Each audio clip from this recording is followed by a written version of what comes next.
everyone, so today I'm going to show you how to get this makeup look that is inspired by Lily Collins and what she wore to the Golden Globes, because it was just perfection. Honestly, like the whole dress and the earrings and her hair and the makeup was the most like princessy extra thing I had ever seen, so I really wanted to recreate it. Her makeup artist for this look was Fiona Styles, and it looks like she only used Lancome makeup, so I thought it would be a fun little thing, shake it up and do it with just drugstore makeup. So if you want to see how to get this Lily Collins inspired makeup using drugstore products, keep on watching. So I'm just using the Miracle Complexion Sponge by Real Techniques and my favorite drugstore foundation, which is the CoverGirl Clean Sensitive Foundation, to give me a really nice, like even flawless finish, which is really helpful to use a sponge. And this is my favorite drugstore foundation. Well, it's one of my favorite foundations just like on the whole, for a couple of reasons. First of all, it's a really good match for me.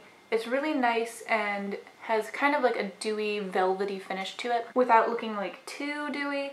And it can look a little bit too dewy for this look, so I will be putting powder on top of it. Now, I'm not having like the most fabulous skin day today, so I'm going to have to use a concealer. I don't have a drugstore concealer that I particularly like for blemishes, and I also don't have one open that I like for the under eyes, but I will put recommendations in the info box for ones that I actually do like and use, but just don't have on me right this second. And because my neck is not quite the same shade as my face, I'm gonna go ahead and blend it down my jaw and neck as well, just so I don't have that like telltale line at the jaw.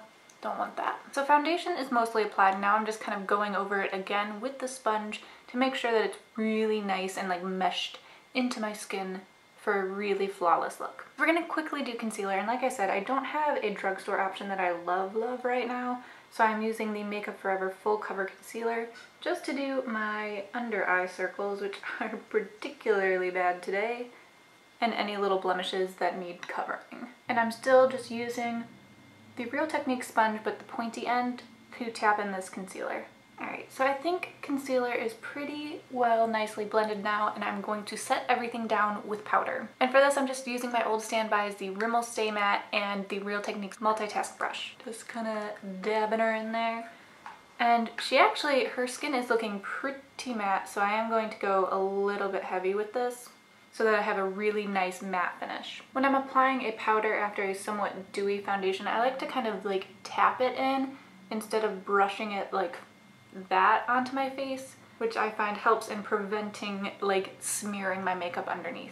And now for blush, I'm going in with the Makeup Geek blush in Main Squeeze, which is just like the perfect color for this look, and I'm still using my multitask brush. Now the blush on her cheeks is really subtle, like barely even there, so I'm just going to really gently glide this over my cheeks so that I'm not applying too much, but enough to like be able to see it. And I love how her makeup artist used the same blush as she used on her cheeks, on her eyes as eyeshadow, so I will be using that too with this Makeup Geek blush. And then I'm just going to go back in with my sponge and kind of dapple around the edges to make sure it's really nicely blended.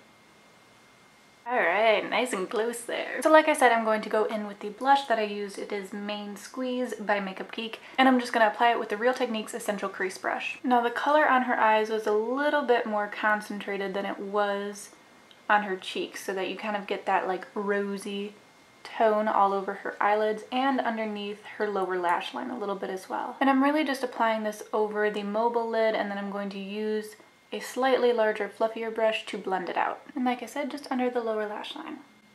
And now to blend it, I'm using the Real Techniques setting brush with a teeny little bit of the blush applied to it, just to kind of smoke out the edges. I know this brush is a little bit largish for using on the eyes, but I really want to make sure that this is super diffused with no real harsh lines.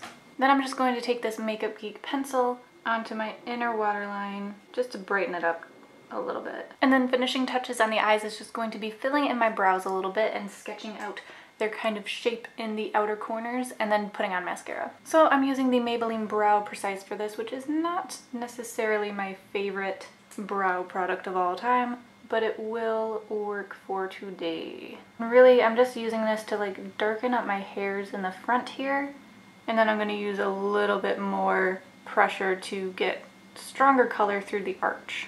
Obviously Lily has just like fantastic, amazing eyebrows. And her makeup artist did say that it is like 95% her eyebrows and only a little bit of actual product applied. So I'm just going to sketch this out and then go through with the little spoolie end to really make sure it looks natural. Right through this inner corner area, I'm literally putting like almost no pressure on. So it's just kind of darkening up the hairs without actually like touching the skin. And then through the kind of middle and the arch of my brows, then I'm going to actually put a little bit of pressure so it can actually darken up the area underneath my brow as well. If you have more sparse brows, this would change a little bit to drawing in like actual hairs into your eyebrows, but since I have relatively thick-ish eyebrows, I can get away with just kind of filling in the shape as opposed to making like realistic looking hairs.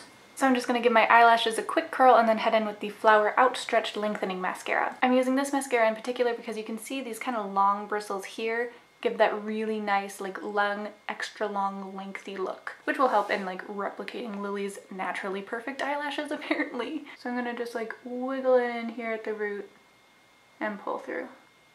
And we are finishing off the look with lips. So I'm going to start by lining my lips with the NYX Lip Liner Pencil in Plush Red. I'm creating a really feathery line for my lip so that when I put the lipstick on top of it, it won't look too harsh. I am going to overdraw my bottom lip a little bit, but not my top lip. Then I'm kind of like halfway filling in my lips so that there's not like a harsh line. So that is the outline of the lips done. And then I'm just going to fill in my lips with this Makeup Geek Plush Creme in Trophy Wife. And that is it. That is all it takes to get this Lily Collins inspired makeup. Please subscribe and I will see you next time. Bye!